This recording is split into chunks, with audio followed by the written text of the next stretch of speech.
Mark Twain said, "Whatever you say it with conviction." Hello, I am Juan Navarro. This is Advanced Quality Programs, and I invite you to explore the quality philosophies and concepts to apply them to our life.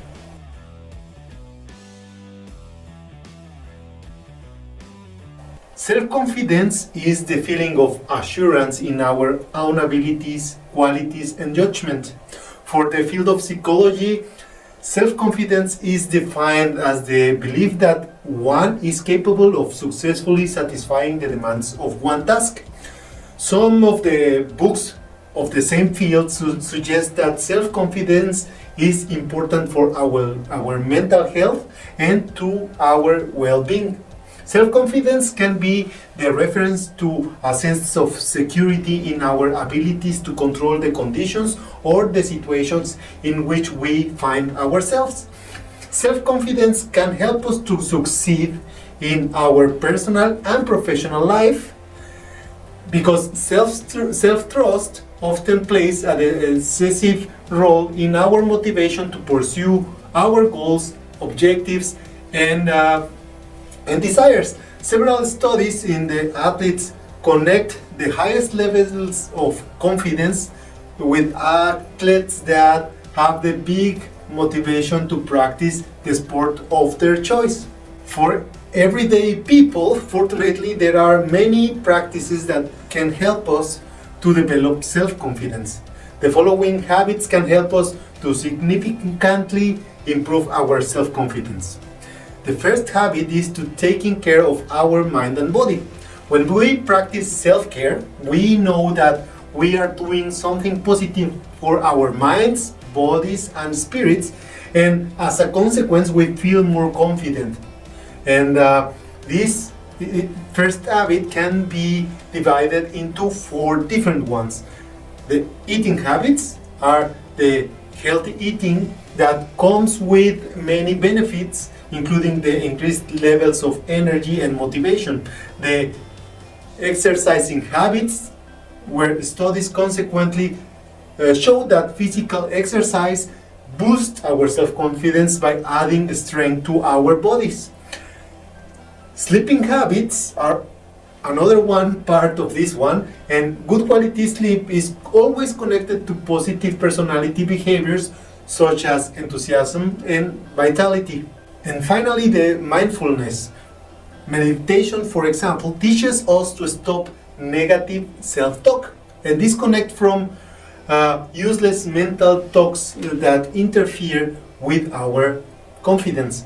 Religion is also a part of mindfulness that could also bring this kind of resilient feeling to our life by giving meaning to undertakings that we must face in our everyday life. The second habit is avoiding comparing ourselves to others. A study published in Personal and Individual Differences in 2008 found a direct connection between envy and the way we feel about ourselves. Specifically, the researchers noted that when people compare themselves to others, they experience envy, and the more envy they have, the worse they feel about themselves. To avoid making comparisons, we should try to keep a gratitude journal, for example. This simple action can help us to focus on our own life instead of focusing on the life of others. The next habit is surrounding ourselves with people that is positive. The people we spend time with can influence our attitude and our thought and everything that has to do about the feeling about ourselves. Therefore, we must pay attention to how others make us feel, and it is important that if a person you meet make you feel bad about yourself, maybe it is time to say goodbye to that person. Looking for people who are positive and who help you to build your confidence go hand in hand with a positive attitude. The fourth habit is being kind to ourselves. Self-compassion involves treating ourselves with kindness. When we make mistakes or fail or experience a setback, we need to be patient with ourselves. This allows us to be more emotional, flexible, and help us to manage better challenging emotions, improving our connection with ourselves and with others. The next one is to practice positive self-talk. Positive self-talk, or our inner dialogue, can create self-awareness and help us to overcome doubts and take new challenges. On the other hand, negative self-talk can limit our ability and diminish our self-confidence by convincing ourselves and our subconscious mind that we don't have what it takes to handle some situations, or that these situations should be very difficult and that we shouldn't even try them. Better focus on what we can do and better practice. So we have to continue talking ourselves on being good. The next habit is confront our fears. Practicing and facing some of these fears will help us to counterattack the lack of confidence. If we are afraid of embarrassment or thinking that we are going to face something that is going to be wrong, we should try these things anyway. You might learn that making some mistakes is not as bad as we thought in the beginning. And every time we try something new, we gain the confidence in ourselves as a result. The seventh habit is to practice things that we are good at.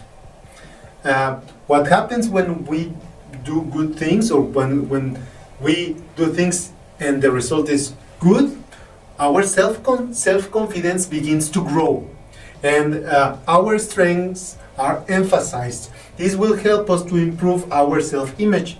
Taking this approach also has another benefit. It can increase the satisfaction we feel with our own life. One study found that believing in the ability to develop personal strength is moderately related to a higher level of satisfaction in life. The next is to learn when to say no. While doing things we are good at, we can give our self-confidence a boost. It's also important to recognize situations that can cause our confidence to decline. And we may find that every time we participate in certain activity, we feel bad about ourselves. Saying no to that activity diminish our self-confidence. And it is fine to say no. There is nothing wrong with the definition of boundaries and letting others know where our boundaries are built. Setting social and emotional boundaries or limits allows you to feel more safe psychologically, and it also helps you to feel under control. Self-confidence is part of the feeling that we have control over our own life. Setting boundaries and limits helps you to develop this feeling of control. And finally, we have to learn to set realistic goals. Setting far-reaching goals and failing to achieve them has been found to be a damaging part of our confidence levels.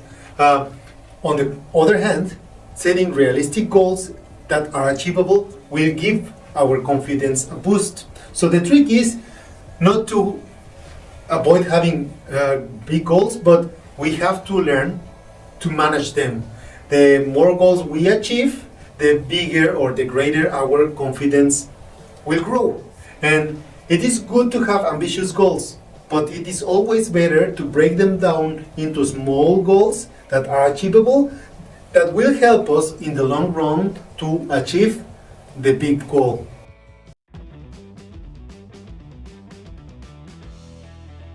That was all for this week. If you enjoyed that video and find it useful, don't forget to hit like.